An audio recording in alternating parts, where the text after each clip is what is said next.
Good afternoon, everyone. Welcome to this new webinar organized by the StandICT project.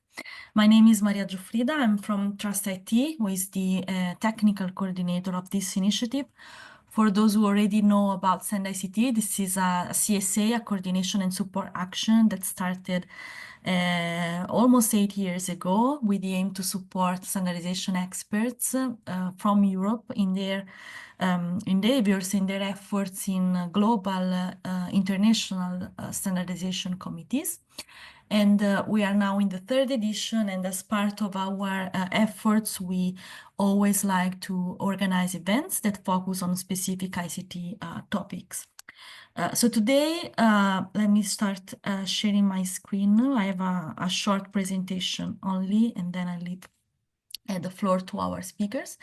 But as you know, today we are focusing on a webinar on the robotics standardization. This is one of the most recent landscape and gap analysis reports that we have published at the end of last year. And so we will focus on presenting this document and also discussing the implications of the findings inside the document. In the title, you see 3 main, let's say, subgroups: advanced guided vehicles, network systems, and medical applications, because these are the focus areas of the reports, as it will be explained. But then, of course, the panel discussion and also the questions or the comments that you may have can be broader than these 3 domains. In this slide, you also see the other partners of the project, whom I thank a lot for their support in this event and the other project activities. Just before starting, a few words about the larger context inside which the robotics work was conducted. So one of the assets that we've built in StandICT is the repository of standards. So you see on the right part of this slide, not inclusive, not total list, but you know, the main SDO that are mapped in our repository. We have over 3,000 metadata. Metadata means we have the name of the standard, the abstract, and the link to the external source where, you know, the SDO has published the standard and the working groups that we map regularly in our website. Which these, you know, pages are frequently consulted, and they put together a lot of information around these ICT standards topics. But the way we feed this repository that we call observatory is via mostly a set of reports that are conducted and are, you know, produced by a group of experts that in a short period of time sit together and, you know, derive the list of standards. And here on the left-hand side, you see all the reports that we've published so far. We have many on many topics, and they are, you know, publicly available and downloaded every day. So today we focus on the latest one, as I was saying, on the robotics. The agenda is made like this. We will have 4 speakers, experts of this field. They will introduce also themselves later, but very quickly we have Joao Quintas, Ranganai Chaparazza, and Paulo Gonçalves, who were directly involved in the drafting and, you know, the compilation of this report, and they will explain more in detail the report that was completed. And then we also have Joanna Olzeska and Lucia Neves, who are robotics expert, and in case of Joanna, she's involved in many standardization committees, and they will also, you know, include their perspective to the discussion. You will have the opportunity to intervene, let's say, in this event via the chat or via the Q&A box. You can enter your question anytime. We mostly will address these questions at the end, but if there are many questions or, you know, something is more urgent, then the speakers will directly reply in written form in the chat or in the Q&A box. And we will. This event is recorded. You will have listen to the announcement in the beginning, and the recording and the slides will be made available on our website after the event. Okay, so these are my instructions and the introduction to this event. I will now stop sharing and leave the floor to the first speaker, who is Joao, to introduce the reports. Thank you very much, Joao, and the floor is yours.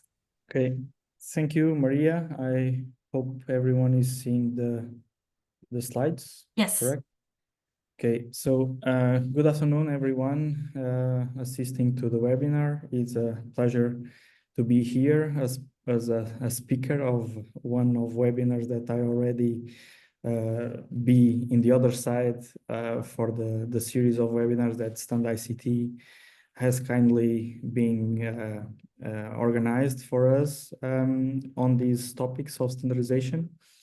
So in my case, I'm João Quintas. I'm currently coordinating the R&D team at Instituto Pedro Nunes, where part of our activities explore the development of robotic solutions, mainly for healthcare, and as an individual contribution for the standardization efforts across Europe.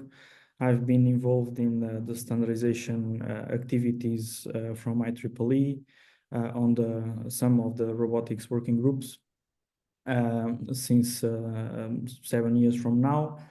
I've been a recipient of some fellowships from StandICT. In fact, this contribution to this landscape was also has come as a side effect of being involved in this community, which I believe it's very important to keep in Europe and to mobilize the group of standards experts in our European region. And it's my role here today, just making a very brief introduction on the landscape that is reporting on standardization for robotics.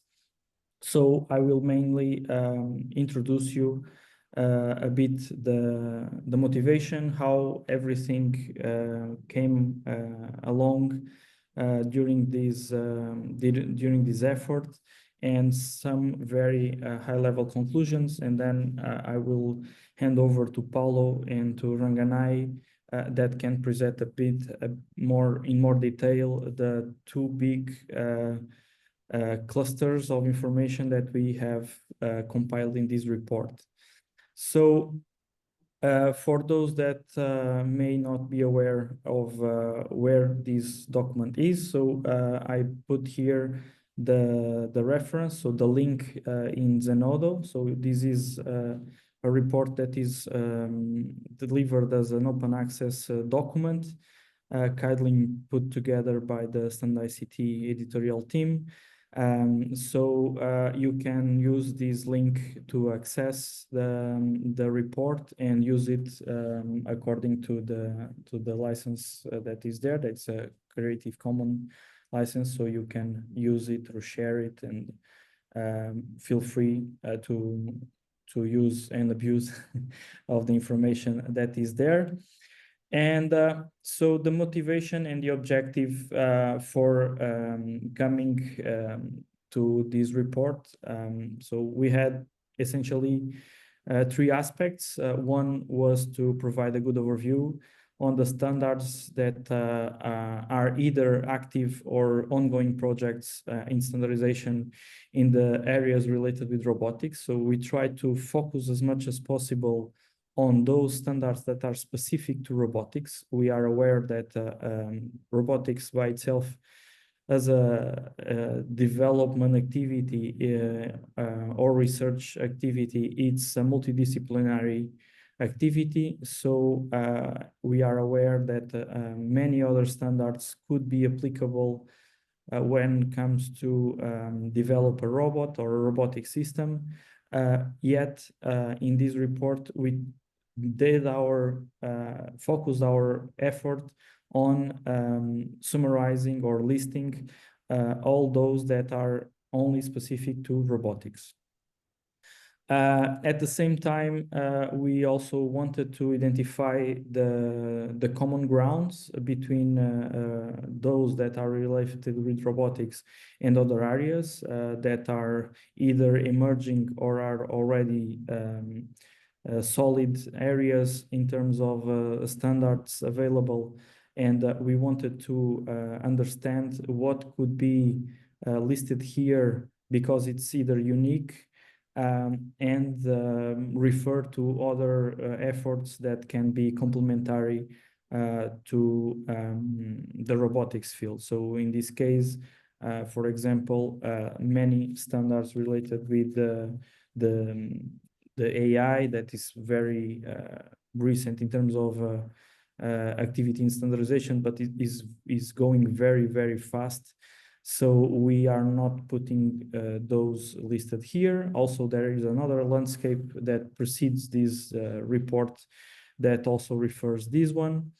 IoT, ICT, other types of application level standards were not included in this report because they are either generic to certain domains or can be used in complementarity with this report.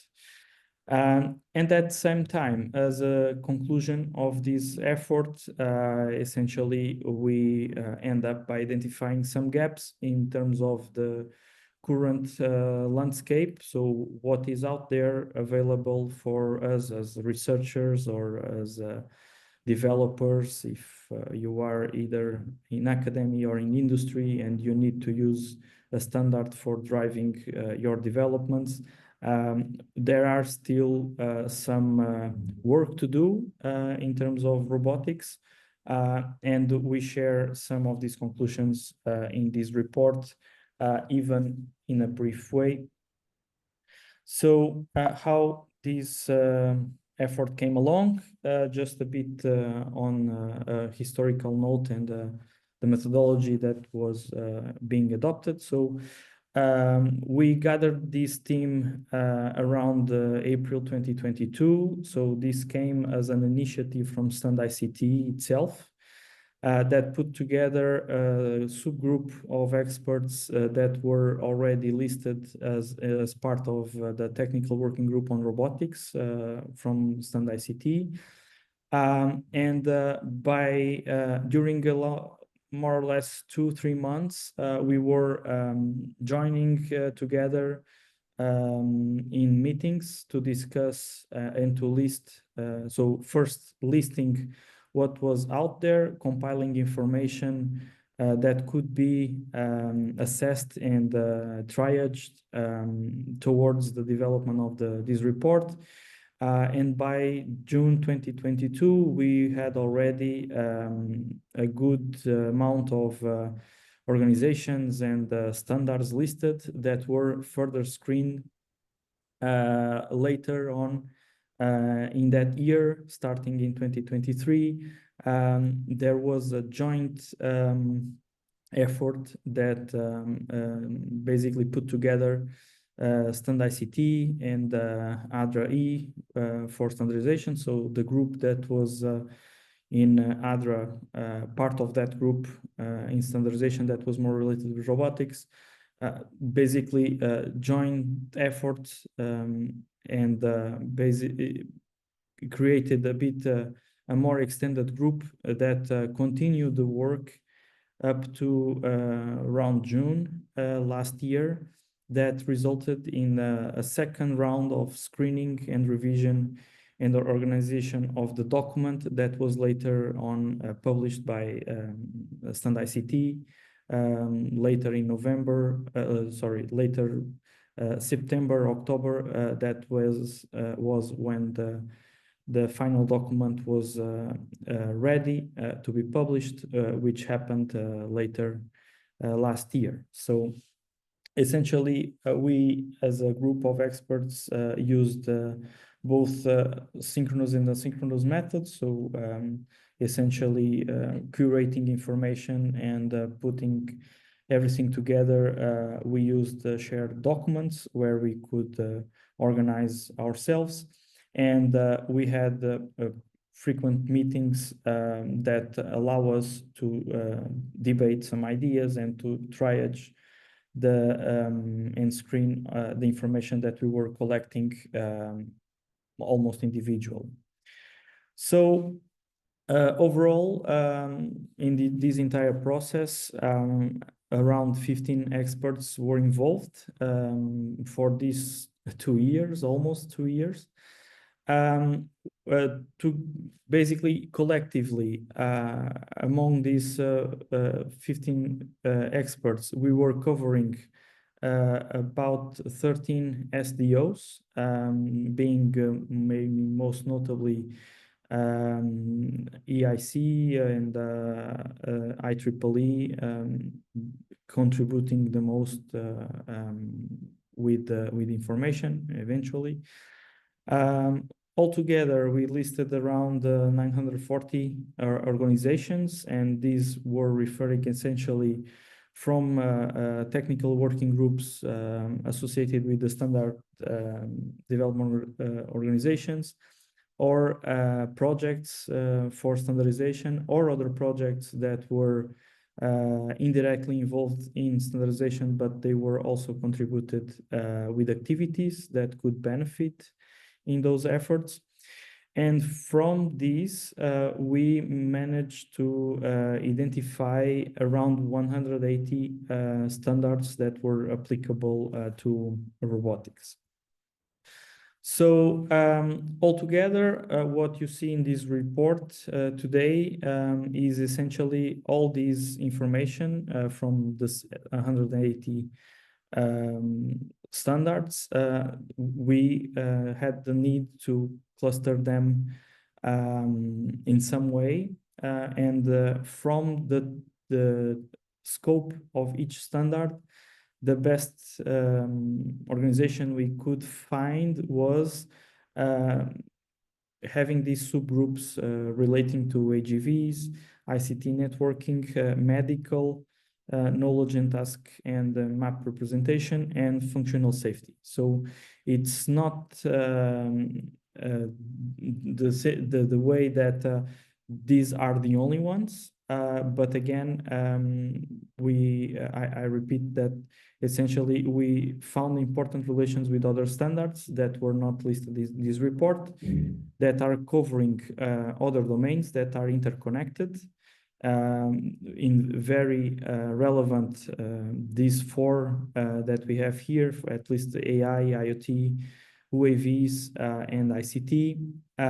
They can complement the information we have in this landscape report.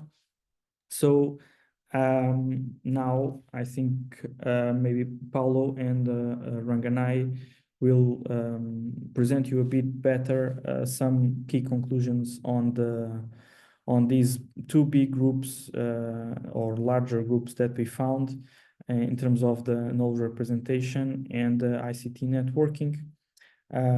So I will be happy to exchange some thoughts in the Q&A after the presentations. Thank you for your attention. Thank you very much, Joao. So while the next speaker, which according to the agenda is Ranganai, but let me know if Paulo wants to go first. I think it's the same. So if it's the same, maybe Ranganai, you can start preparing the slides. There is one question, quick question, Joao, in the chat from Ferdinand, who asks if there are also 5G standards in the report. No, not necessarily for 5G, because this has independent landscape to be prepared, or I think it's even already published. And there are also quite specific working groups that are developing 5G and beyond 5G standards that are transversal, not only applicable to robotics, but also to many other types of technologies.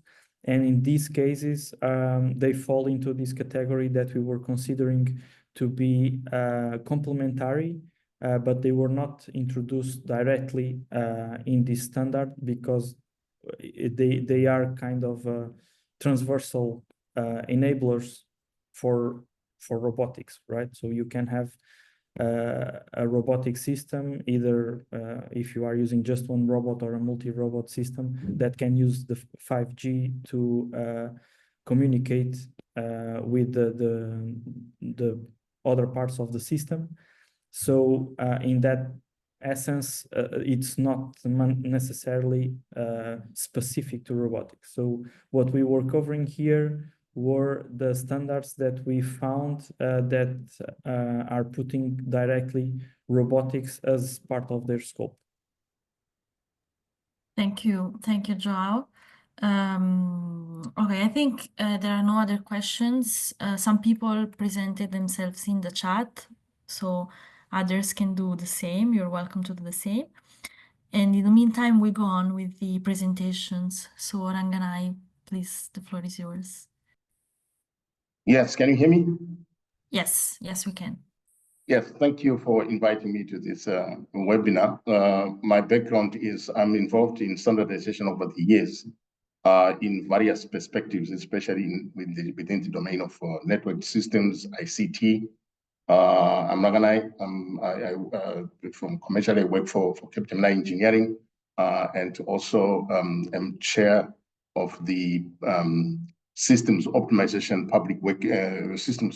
working group within the IEEE Future Networks. So I acknowledge the contribution of this group, the Future Networks of Systems Optimization, to this landscape, and I'm going to summarize the perspectives that have been offered with respect to this report. Yes, so I'm going to cover specifically the perspectives around autonomous networks, robotics and autonomous systems, what we call the RAS, with the orientation towards what are the shared commonalities in certain standardization requirements.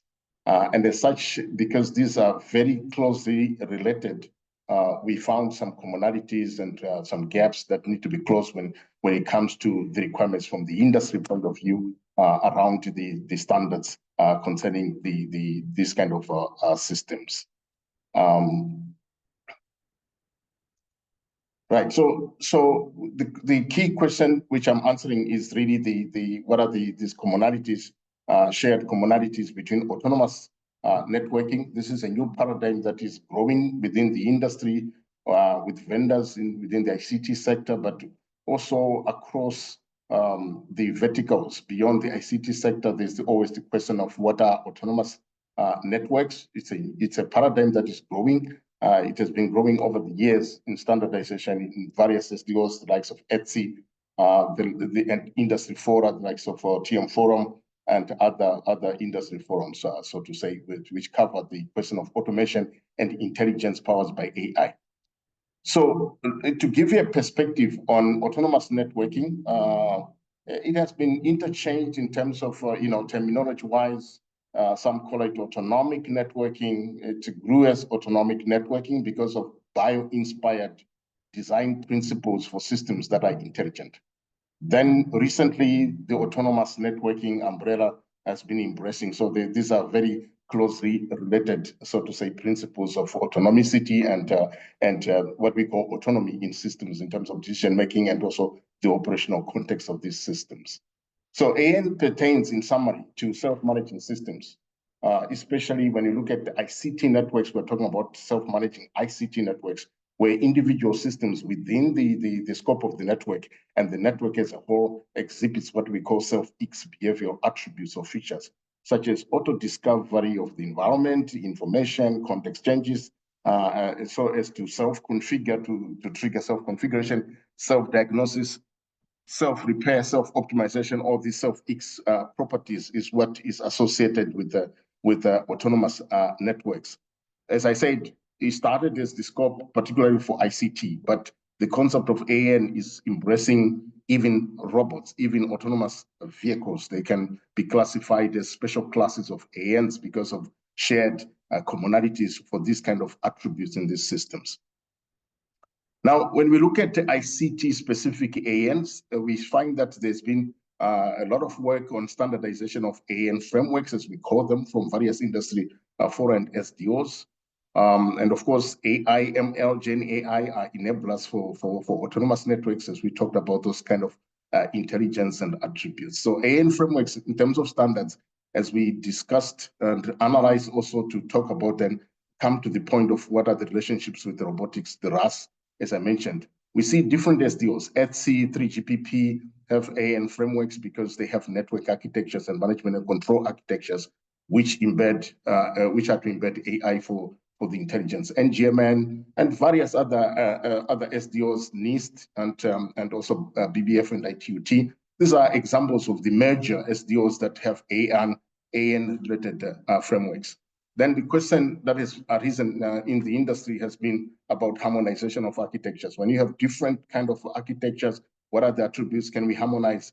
There is an instrument that is called multi-SDO that brings all the different SDOs under the umbrella of the TM forum towards coordination, sharing information, how to align on architectures, interfaces, specifications of APIs and things like that. That's one thing. One thing I want to highlight as a gap that has been detected by the industry within the scope of ANs is about the common operational principles for autonomous networks, which is called the COPAN blueprint. And I'm going to talk about the characterization of that and how it relates also to robotics, so to say. So in terms of the enablers, as I said, Gen AI, AI, ML, they are enablers for ANs because of the intelligence as we talked about. Another point that that then comes into the equation is really relating to test and certification of AI, ML in autonomous networks. So there's ongoing traction around that and also standards towards how to certify AI for autonomous networks, right? So there's ongoing work on that. It aligns with the AI Act from the European Commission, the impact on ANs. The impact is that the AI Act is impacting what are called high-risk applications. And in regard to ANs, it's really the kind of components that decide and manage and change and reconfigure the network. They belong to the high-risk kind of AI, so to say. In terms of what the readers learn from the report, I've talked about ANs, I've introduced the principles for ANs. So within the report, we have various aspects that the readers can learn, what you readers can learn from that report, and also what you can learn from the referenced work in IEEE on INGR, Future Networks Roadmap chapters. So the first thing is commonalities of certain standardization requirements for standards that are applicable commonly to ICT ANs and also to robotics and autonomous networks, especially, for example, pertaining to common operational principles. I'll talk about what exactly that implies. Then what you also learn from the report from the perspective of ANs is standards related to architectural frameworks, as I said, from the different SDOs, maturity levels as well. What are the maturity levels of different AN frameworks? What you also can learn complementarily from the IEEE is the challenges that remain to be addressed within the scope of ANs, which means that there are some standards gaps as well. So researchers can learn and try to close those gaps in standards, especially coming to what we call hybrid self-organizing networks and the standardization trends towards AI native architectures. So those are some of the things that you can learn from the report. Then why the need for these common operational principles as a standard, which is a gap that we have identified in the industry and needs to be addressed. Especially it's to enable that different AN frameworks, because we have so many AN frameworks from different SDOs, how to interwork them. The commonality is what are called common operational principles, how to operate systems that are intelligent, how to regulate their behavior, and how to federate between different kind of ANs. This is work that we are doing. So that has impact on what are called governance and federation interfaces, and I'll highlight what exactly these interfaces look like. Now, looking at AN frameworks, as I mentioned, different kind of AN frameworks, ETSI has multiple frameworks, and then what is the question concerning the maturity of these AN frameworks? That means also maturity of the standards, and there are different metrics to measure and compare across different AN frameworks. For example, terminologies, use cases, self-X properties that are covered with or enabled by a particular architecture, policy control, intent-driven networking, and knowledge representations within the ANs. These are different attributes that can be used to compare architectures. One of the architecture that emerges as a mature standard and more holistic in terms of fulfilling all these requirements, including presence of proof of concepts that have been done in the industry, executed, is what is called the generic autonomic networking architecture, which I'll briefly introduce, and is also included in the report of the robotics. Basically, in a nutshell, why this framework is more mature in comparison to others is that it is holistic in the sense of capturing abstractions pertaining to time scaling of control loops, because the control loops is what determine the StandICT intelligence empowered by AI, variation of degree of AI and complexity. This framework defines that within the network infrastructure, like the routers, the switches, this is the place for fast control loops and intelligence that can be localized to a network function or element. Then there's what is called knowledge plane platforms, which control what we drive what I call slow control loops that operate in long time scale to plan for the network, to tune the network, to self-optimize the network in the long term. So then different principles have been contributed to design the Ghana as distributed brain for the network through what I call the decision elements. What you can see here, you can start more about that in the report. Then in terms of efforts for AN frameworks that have been corroborated in ETSI, you can find this picture that is highlighted, that starting from 2009, moving forward, there's been a lot of work around the Ghana and its impact on other SDOs and because of it being more mature. I talked about, that there are different frameworks from different SDOs. TM Forum has another multi-layer framework, which is aligned with the Ghana framework, which you can see here. If you look at the bottom, this is the infrastructure, the resources layer, where we have virtual functions and physical functions in the network. And we can talk about closed loop within individual functions like the Ghana. We can talk about service level closed loop, business level, user level closed loop, multi-layer kind of architecture that is compatible with the Ghana framework. So that can be started from the TM Forum frameworks as well. Interestingly, when we talk about certification for ANs and AI within ANs, or as enablers of ANs, comes what is called maturity levels for autonomous networks. That there are 6 levels that have been defined, which also map to autonomous vehicles, their intelligence, measuring a degree of autonomy in terms of human intervention and the like. So those measurements in terms of, let's say, levels, it's 6 that have been standardized, and they present involvement of persons or people within a particular level, variation until we have what is called fully autonomous network. And again, degree of embedment of AI/ML measures the fully autonomous, so the levels up to fully autonomous networks. The industry is moving towards these levels. Some operators, especially telecom operators, are around level 2, level 3, and have roadmaps until they can measure when are they going to achieve what is called fully autonomous network with run by AI/ML for self-optimization. Now, coming the requirement, I want to emphasize specifically the gap. The gap has been found that we have different frameworks. We need a multidisciplinary approach to actually harmonize the framework so that they can be reused in a mix of implementations. We can talk about networks for telco, for enterprise, industrial networks, and we have tooling. We have SDOs that work on tooling and modeling and test and certifications. They all have to provide inputs as the SDOs to building what is called the common operational principles blueprint as a technical specification as standard. This is missing across the ANs today. So this is also highlighted in the report, but also highlighted in IEEE future networks roadmaps. The inputs also include inputs from aerospace and also robotics into building the common operational principles, which the COPAN, as I talked about, which can be applied both to ICT, autonomous networks, and also to robotics, as I mentioned.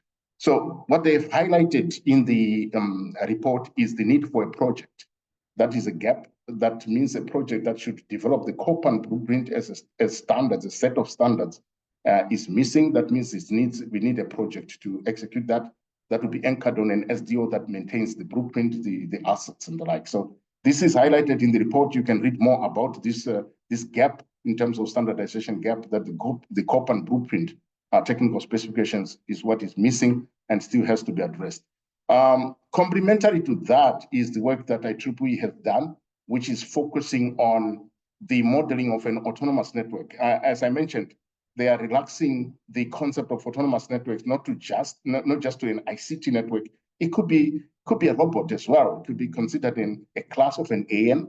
It could be an autonomous vehicle. And then the two important interfaces to build the COPAN is what is called governance interface, because we want humans to govern.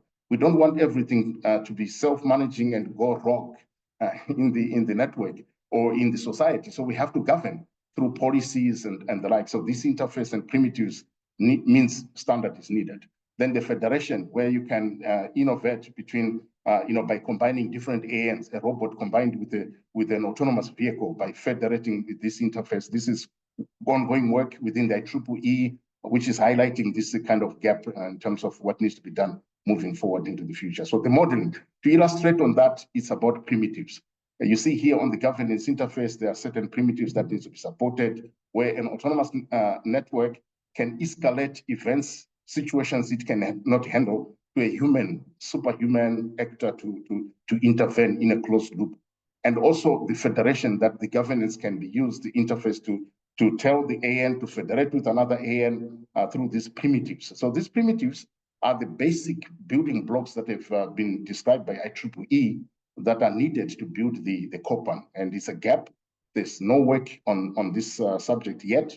Whether IEEE will cover this, we don't know, but it could be a project, as I said, an R&D maybe funded by the commission, so to say. But those are some of the things that I wanted to highlight when it comes to the common standards that are needed to apply both to robotics and to autonomous networks.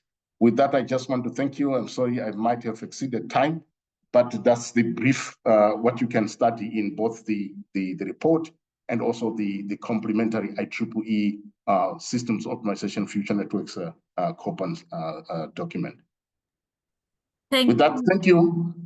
Thank you very much, Ranganai, for your presentation and also for highlighting preliminary gaps that you found. Maybe we will discuss this more in the Q&A. But now I don't see new questions for now in the chat or in the Q&A, so it means we can proceed to the next presentation by Paolo. Okay, so let me stop sharing. Yes, and so Paolo, you can go on with your slides. Yes, with another focus on the content of the report. Thank you. Thank you. Paolo, you're muted. Okay. Sorry. Okay. Good afternoon. My name is Paulo Gonçalves. I'm from Portugal, from Polytechnic Institute of Castelo Branco. I currently am an officer of chair of the IEEE Robotics and Automation Society Working Group 1972.3, and was a former officer of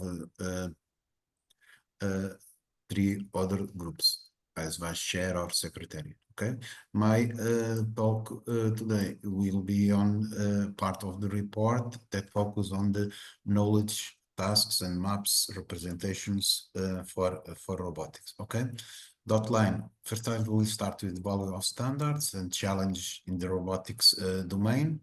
Talk about knowledge, tasks, maps, representations, and talk a little on future perspectives on the standards that are going on at this moment in these areas. Okay, the value of standards in the areas is to sorry, at the moment. Okay, is for interoperability to ensure an effective, safe, and secure exchange and use of information amongst device, software, etc. And we must, with standards, we should have common terminology for a specific domain. And in robot safety, it's very important to provide guidelines that should be applied to robot applications for safer human-machine interactions in scenarios where machines and humans coexist, cooperate, and collaborate. Okay. There are numerous challenges in the robotics because humans expect that modern robots operate in close cooperation with humans and other robotics agents. Robots applications to help humans in daily activities have increased enormously in recent years, not only at people's homes, but also in healthcare and public spaces. Moreover, the application of artificial intelligence to robotics plays a decisive role in the domain. And of course, the interoperability between the immense technologies that are required for intelligent robots. In this sense, the robots should interchange, communicate with any agent in the environment. Okay. So you must have standardized high-level descriptions of the environment, robot behaviors, and interactions with the environment and other agents, including humans. Okay, that's what in these areas of standards is focused. Okay, this is the specific area of IEEE Robotics and Automation Society working groups that are developing work on knowledge representation, map data representation for robots and also on ethics and for human robot interaction, and also on artificial intelligence. There are the fast growing domains on this area. Okay, the first one was a work that started in 12 years ago. That was the first standard that specified the main or more general concepts, relations, and axioms of robotics and automation. Okay, the standard such is composed by a core ontology about robotic and automation called CORA. Okay, together with also other ontologies that give support to CORA. For instance, position is one of them, the important one. Okay, because it was quite novel work on the standardization on IEEE, it received the IEEE Emerging Technology Award at that time. Okay, also at that time when we start working with the StandICT projects. Okay, after that, following this previous one in this series is for how to represent a task. Another group defined an ontology for the representation of and reasoning about and communication of task knowledge in the learning, robotics, and autonomous domain.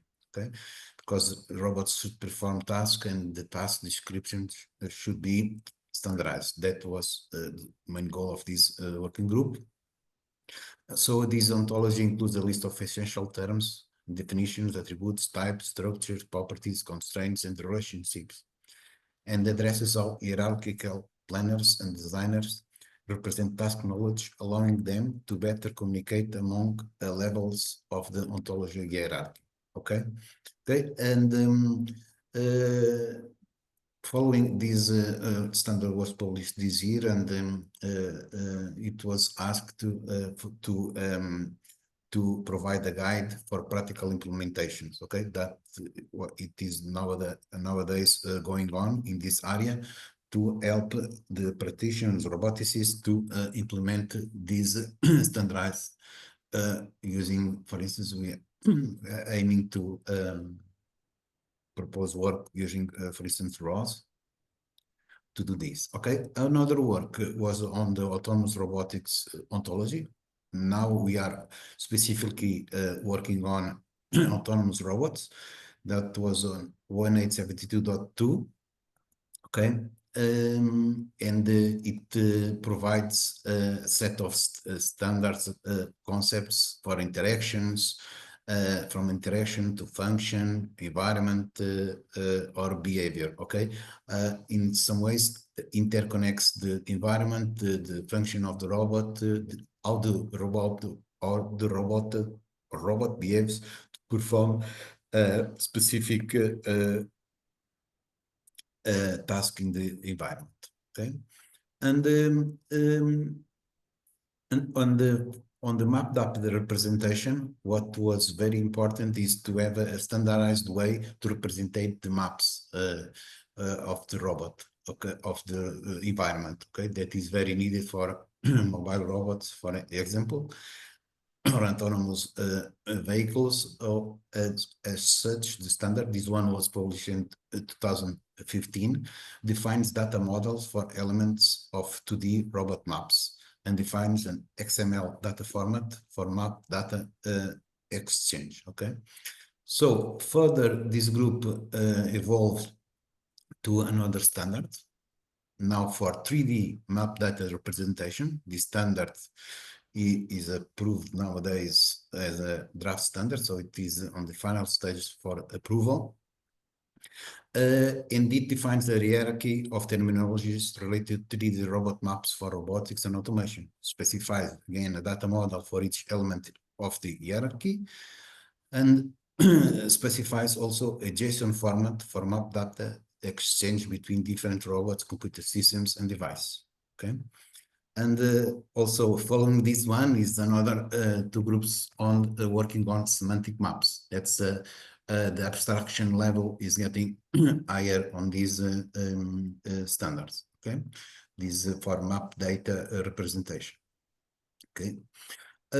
So, and for future perspectives in this area, okay, there are some works going on for autonomous robots reasoning for reasoning for multiple robots, multiple autonomous robots, okay, that not only focused on one single robot performing in a structured or unstructured environment, but on multiple robots, autonomous robots.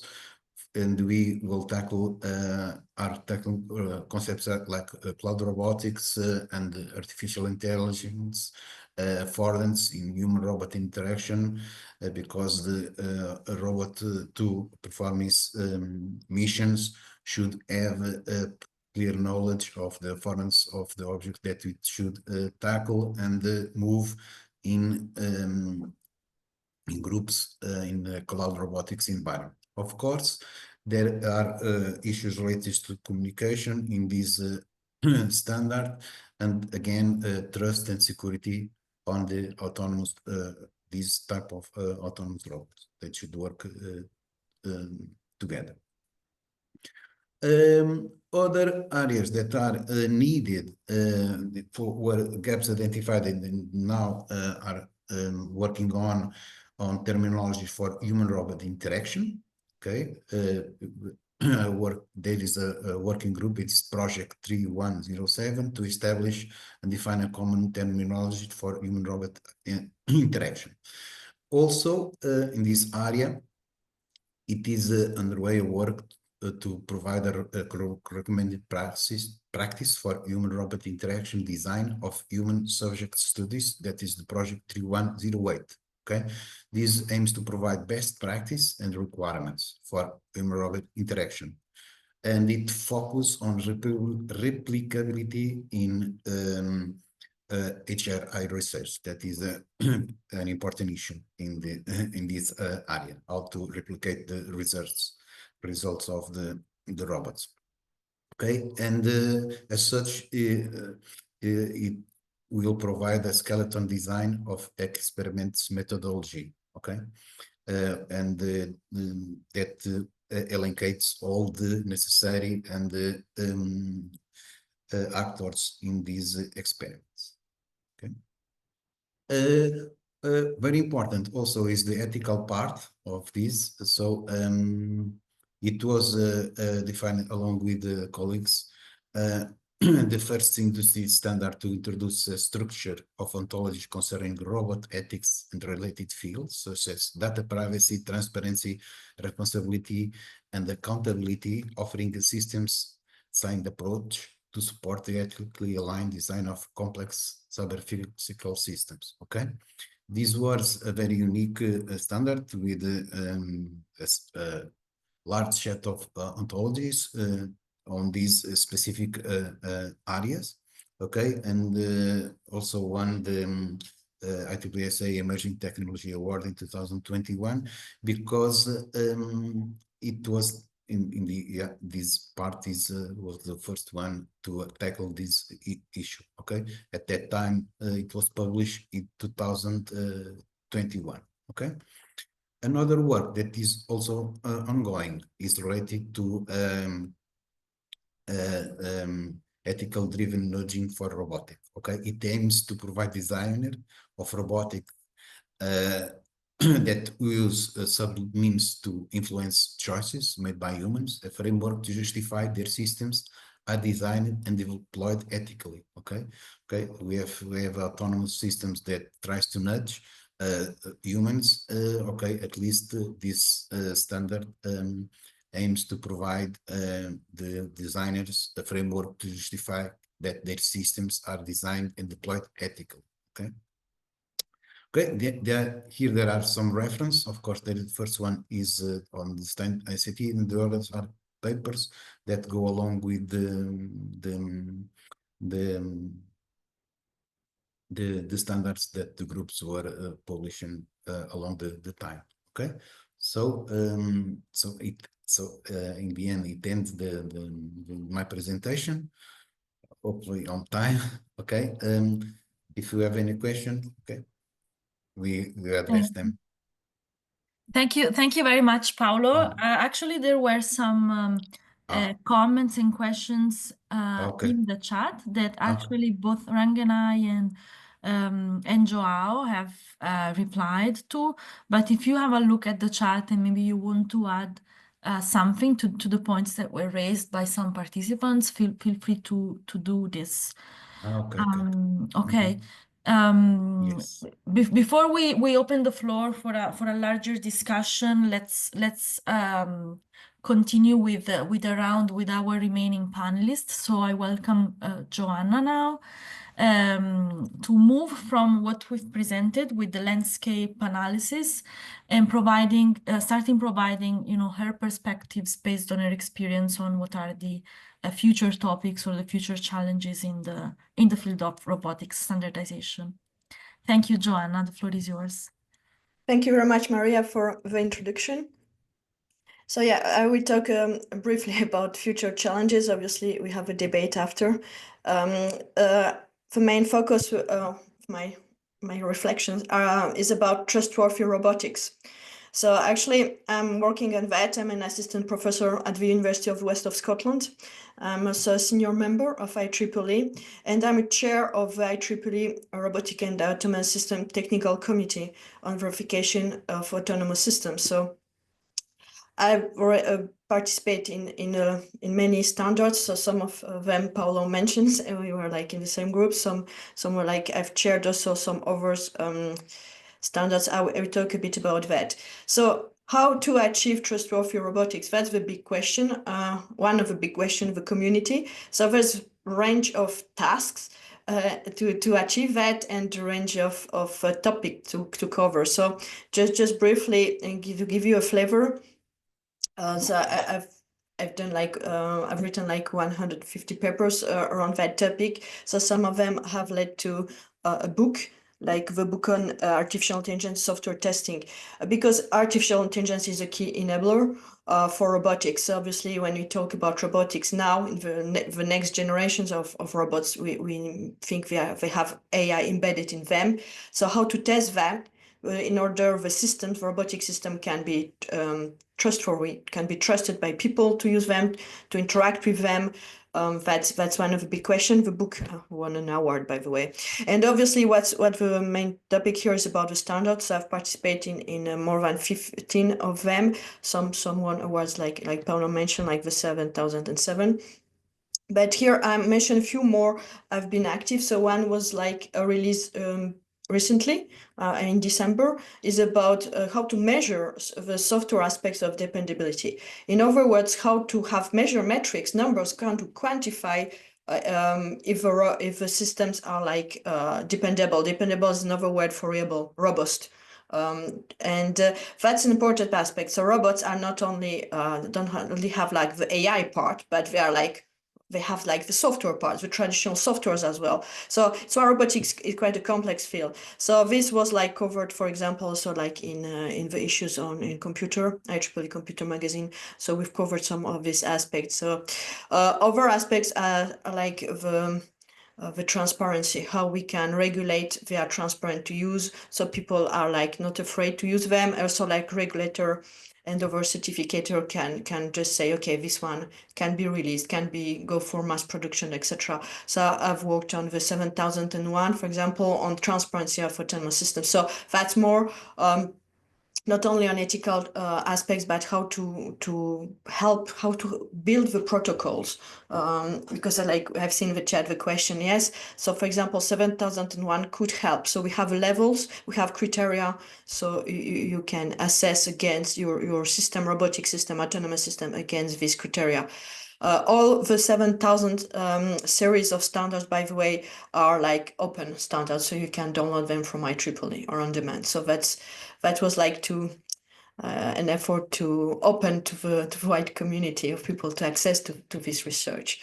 So in terms of the verification committee I'm chairing, it's sponsored by Robotic and Autonomous Systems Society for my IEEE. So we are organizing also events, sharing like our outputs and also like reaching wider audience. So just like the recent events we've done in autumn, it was in Europe, in Netherlands, was like participating at ICRA. ICRA at 40. What was this event about? It was about that. Remind us that it's already 40 years. Robotics is existing as such and sponsored by IEEE. And we were like thinking, what are the challenges? So we've put a paper about verification of autonomous systems, the road ahead. So there's a lot of still challenges in order, like you can see in your daily life, robots everywhere. We are not at this point yet, even after 40 years of research. So why? So again, one of the main challenge was like trustworthiness. People are still like not trusting enough. The other challenge on the other side was like how to design them. Again, that's the question from you. How to assess. So all this work is done. A lot of work is done from a standardization point of view. That's why standardization is really important. It support people to have like protocols, criteria, measures, so they can assess the system when they are designing it, producing it. It's important for regulators to say, okay, this one can be trustworthy and can be released to public, and for public to engage with this technology innovation. So there's like the next big event. I'm technical program chair of is a new conference sponsored by IEEE. It's called ERAS 2025. It will be in the Boston area. So we have like Boston Dynamics involved in the conference, but also people from Europe, from European industry like Renault, France, etc. So we aim to have like the big events to reach to the people, whatever the industry, the researcher in academia, the regulators from governments, from different bodies like here, and also like trying to raise awareness in the audience, to understand the public, what their reaction, what are the expectations, because that's important. That's the progress for the people, for the citizen, so they see the benefits of all that. Okay, so that's the challenges ahead, and thank you for listening. I will see if there are questions. Thank you very much, Joanna, for starting to raise, some of the promising areas for the future, but also the challenges that we have. Before looking at the questions, because I've seen some in the chat, let me start, let me open the debate asking a first question to Lucia, our last speaker and panelist here. Because Joanna just mentioned the existence of some challenges and also the speakers before. And you here are representing research projects. You are a researcher, colleague of Joao. So from your experience in R&I initiatives and the projects you work in, such as the Lifebots Exchange project that is in robotic, what are the key challenges in implementing standardization that you observe, and how are you maybe starting to face them, try to mitigate them? Yeah, this is a key questions on our research, because we are applied researchers. So we're working on a system that a robotic tele-ultrasound system. So we are directly interacting with people. So we need to have some basis to regular people trust the robots that are operating over her. So we have some challenge to face, so the people accept a robotic system. Yeah, because if they are looking for standards or so, they will understand that there are none. So yeah, I think if we have some regulate, yeah, of course we are looking for medical certification, so it's a quality key. But yeah, we will need more safety, like yeah, we need more rules to even us to be more trusty on our operation. Yeah. Thank you, Lucia. I've seen some exchanges already in the chat. I don't know if any of you of the panelists, of the speakers, do you want to maybe comment with your voice, by speaking some of the points that were raised in the chat, or it's concluded and we just go on with other questions? Let me know if you want to. Yeah, maybe if I may, Yes. I can take the queue that Lucia opened and so to contribute. And I think this is connected with some of the comments we're receiving in the chat, and also connected with what Joanna was presenting. Because there are these issues that we face as developers of robotic systems that go into building trustworthiness. This basically is related also a lot on how you set up your testing and validation environment and procedures. So this is something that some of the participants here were debating, and we were trying to answer by written to their questions. But this is in fact really, really tricky and complex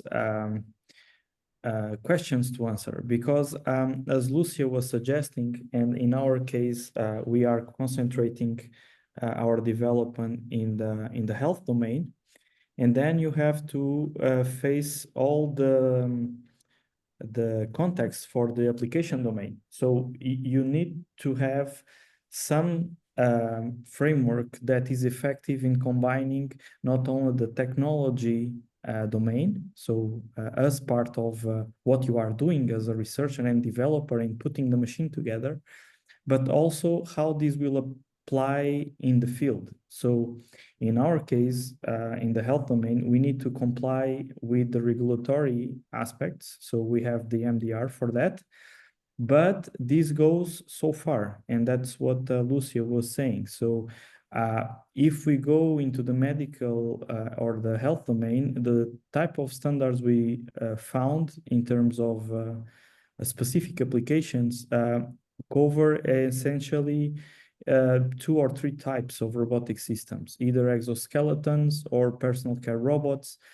And we are building a lot of other types of systems, robotic systems, that don't fit into the current standardization that is available. So this on itself, I was seeing some contributions there in the chat that they were looking for examples either for agriculture testing or for the lifts, so smart buildings.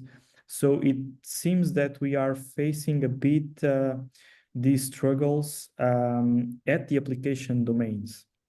Even if we do our best to come with the standardization and harmonized guidelines for the technology itself, we cannot forget about these application fields.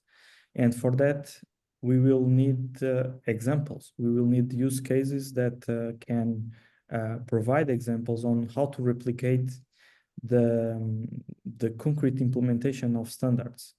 And this is still a bit, I would say it's a bottleneck currently for the developer community like us.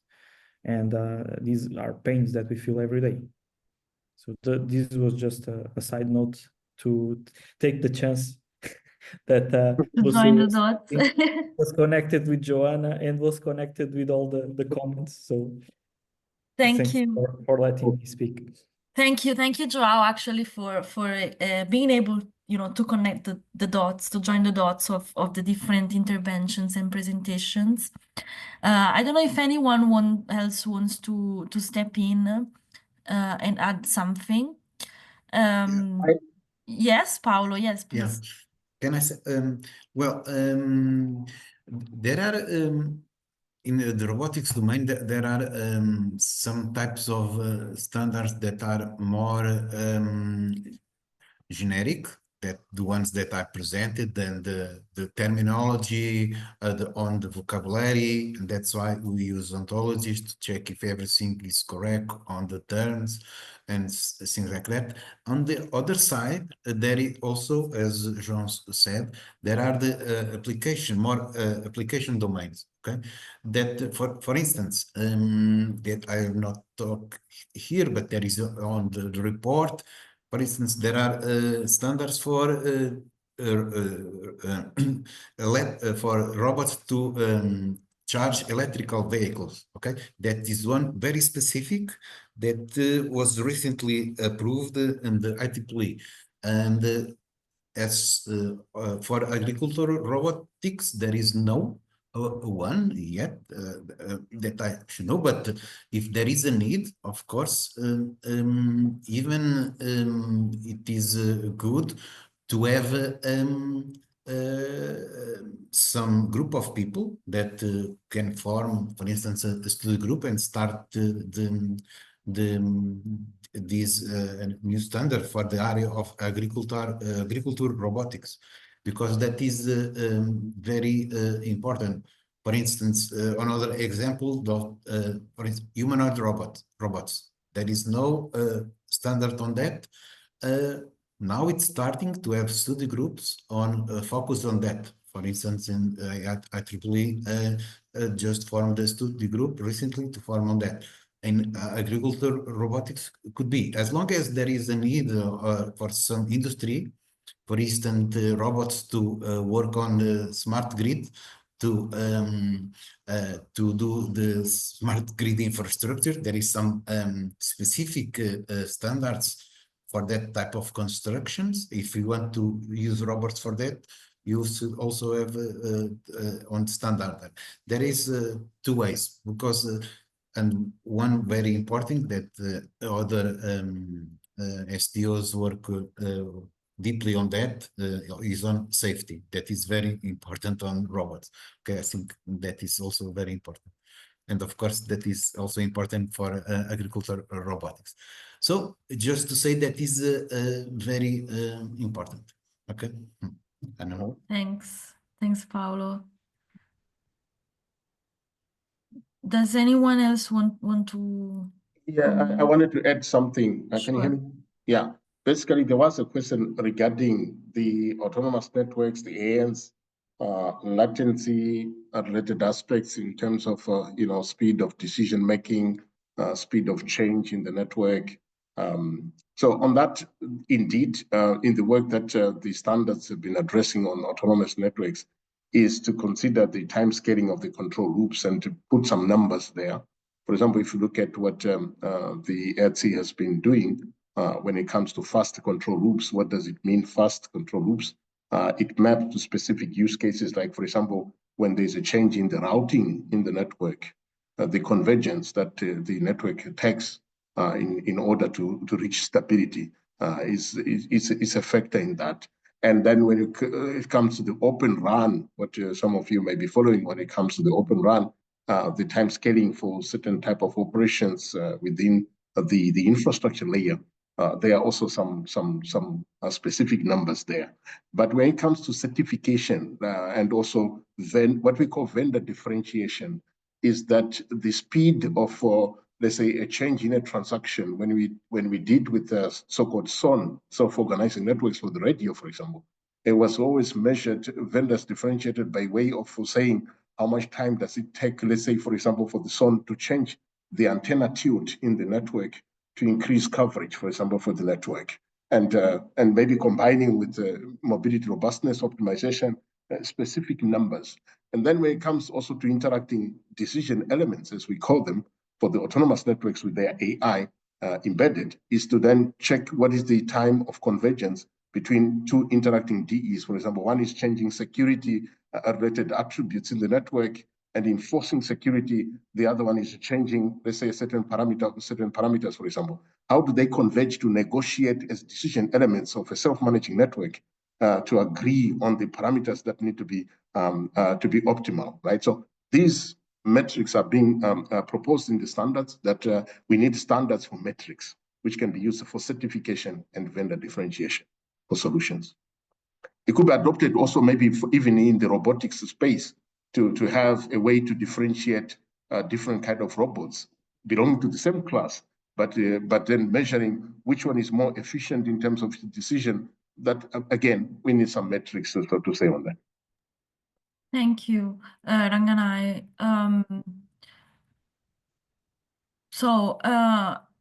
If anyone else has questions, from the audience, the attendees, feel free to write them or raise your hand. We still have a few minutes left on this webinar. So while we wait, if there is any remaining question from the audience, let me ask you all a question that's connected with everything you've just said. You've spoken about the landscape, the challenges, the gaps. If you had to summarize in a few words, what are, in your opinion, the top recommendations? Okay, so concrete steps, concrete recommendations beyond what you already just suggested, Joao, Paulo, and Ranganai, for instance. What are other recommendations that you would propose to researchers in the field, to policymakers, to all the people that are interested in robotics and standardization to address the challenges we've mentioned? What would your priorities, let's say, be? Let's do a round with everyone. So maybe let's start from the beginning, from Joao, then Paolo, Ranganai, Joanna, and Lucia. Okay. Okay, so as you are asking topics that we may not cover yet and additional priorities, one aspect that I feel, and because I observed this in the several working groups and initiatives and groups that are dealing with standardization. So this covers not only StandICT, but the working groups that I'm involved together with Paulo and Ranganai and Johanna in IEEE, and as well as ADRA, that is also conducting some efforts in this sense. It seems to me from the discussions we have is that we talk about standards. It seems to be strategic orientation from the European Union in terms of policy. However, the organizations that would need to include these as a priority for development, and for this I mean universities, applied research institutes, not to go into the companies itself because that will be very tricky. But even at this level of organizations, this type of organizations, still look at standardization activities as a secondary side effect of researchers' work. So this means either we are working on these working groups on a voluntary basis, and we have initiatives like StandICT that have these open calls for experts to apply and supports this volunteer work, or otherwise, if I can abuse of the term, we are running on fumes, because this is literally working with the extra hours that in some cases are very scarce. So this makes it very challenging to have a really drive to work on this field of research, because you have to prioritize this, and you need to inscribe standardization activities as part of research work, and then involve the companies. That is a different layer of complexity, because if you are aware that around 90 to 90% of companies around Europe and global wise, I think the statistic is a bit the same, they are small to medium enterprises. So priority will never be standardization efforts. They just want to have examples to follow, and to make sure that they comply, their product is compliant, so they can introduce in the market. So a lot of challenge in making these type of educating organizations to have standardization as a pillar in terms of their activities. Mhm. Thank you, Joao. Wants to go next? Paulo or Ranganai or Okay. Joanna? Or... I can go. Yes. Okay.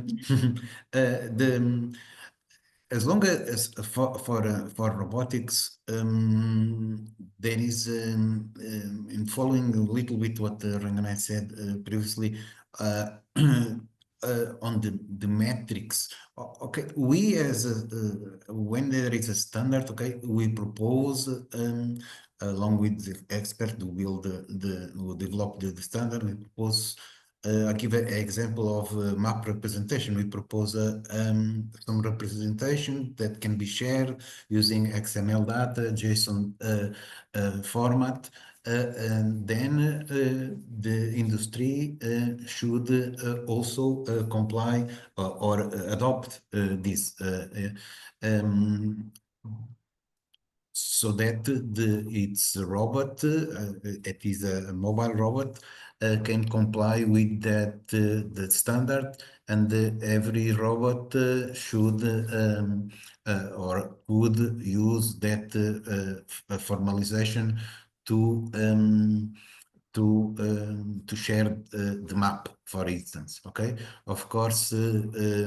On more on high level, we can share the robot behaviors using the 1872.2 standard, for instance.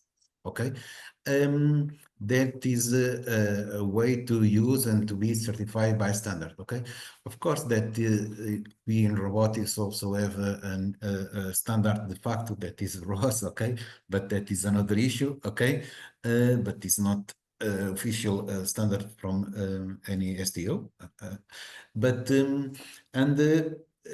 now going a bit further with the robots in industry, I think that although there are some works that go along with how to perform in industry, okay, that is the robot should work in the factory, okay. There is the concept of digital twin. I think that a future area of this development and is already flagged at some in the industry, that it is needed in some way that manufacturer of automation and robotics to share knowledge to build different to use different components from several manufacturers to build a digital twin to be more easier. Do it in the standardized way. Okay.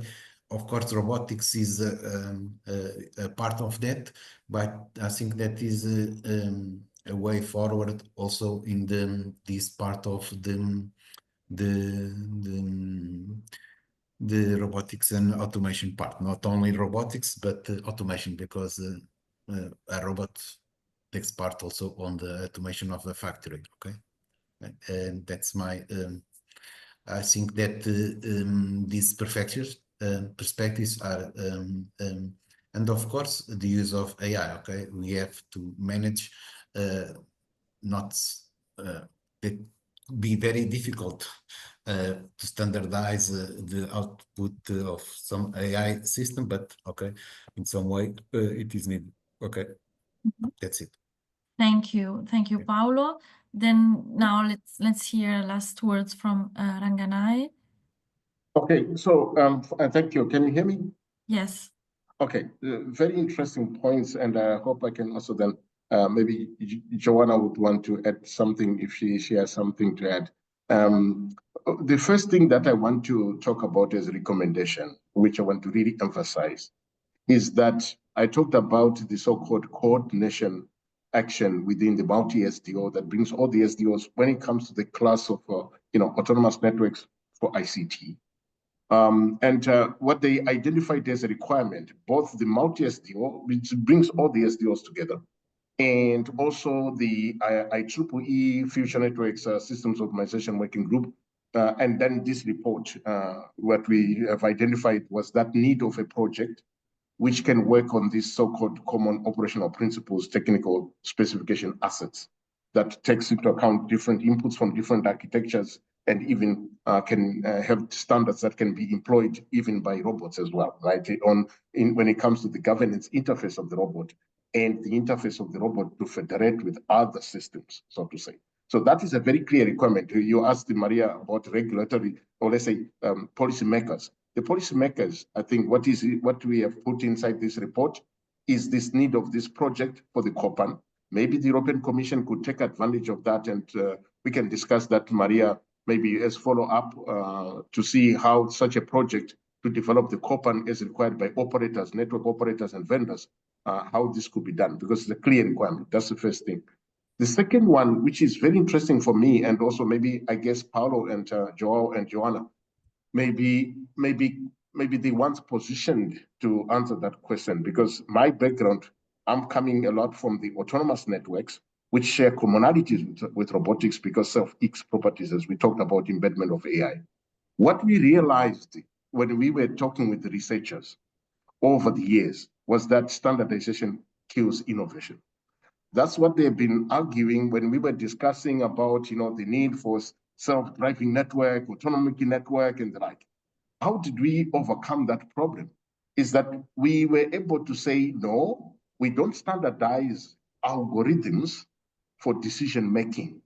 No, but what we standardize in architecture framework and containers of the algorithms, but not to prescribe the algorithm, so that when you have a DE, decision element, that is responsible for adapting routing, we don't prescribe how the DE algorithm and the AI should look like. But the DE and the parameters associated with its impact, we can standardize that. That helps for differentiation to innovate within a standard, and it doesn't kill innovation.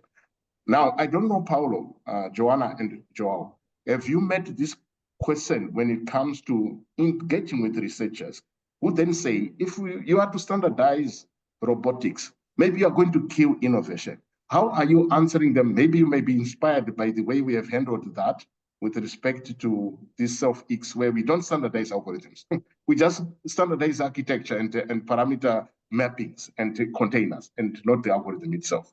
So how can you respond to that?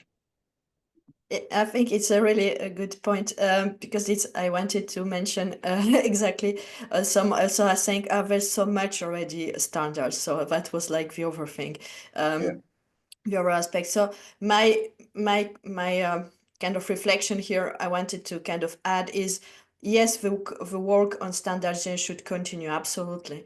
Even if it's like a lot, even some are like perhaps not so at ease with the standards for some reason. It should work and continue. Why?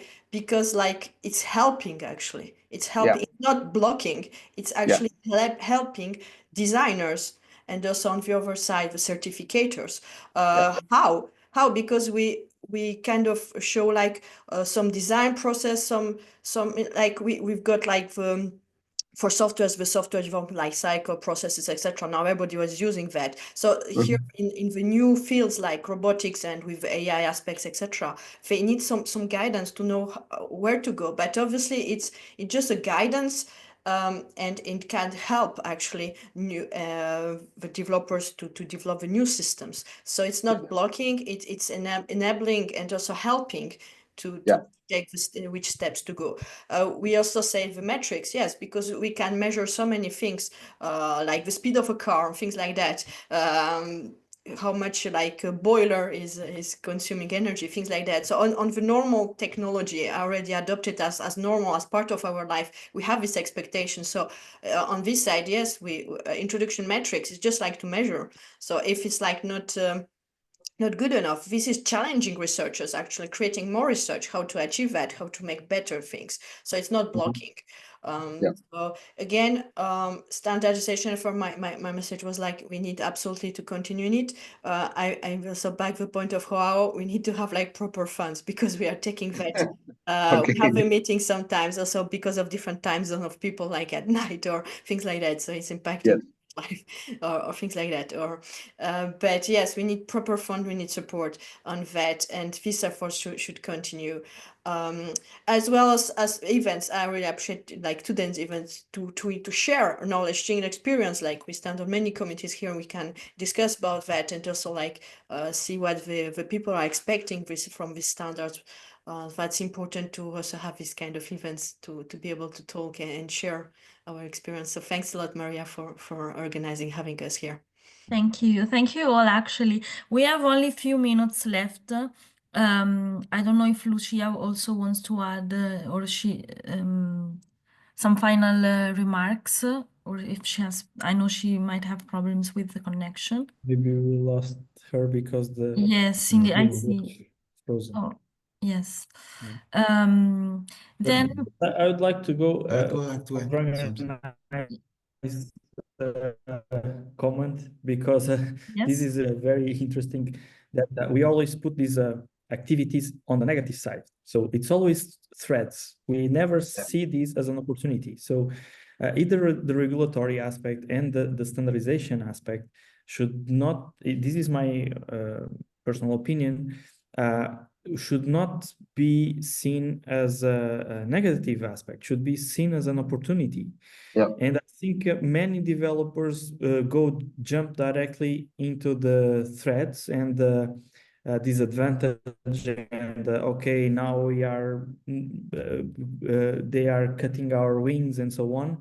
I understand that is a fair thought if we want or have the aspirations to do things like others are doing.